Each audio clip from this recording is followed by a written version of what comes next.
kami ingin menegaskan kembali lagi bahwa kami ingin pihak-pihak Dewan sepakat dengan kami.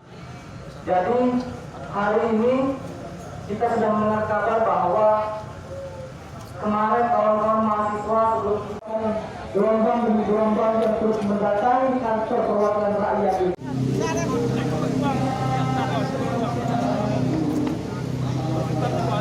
Merasa terganggu.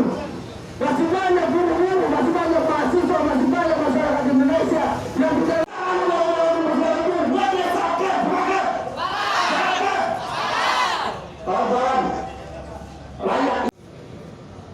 Jadi kami ingin menegaskan kembali lagi bahwa kami ingin pihak-pihak Dewan sepakat dengan kami.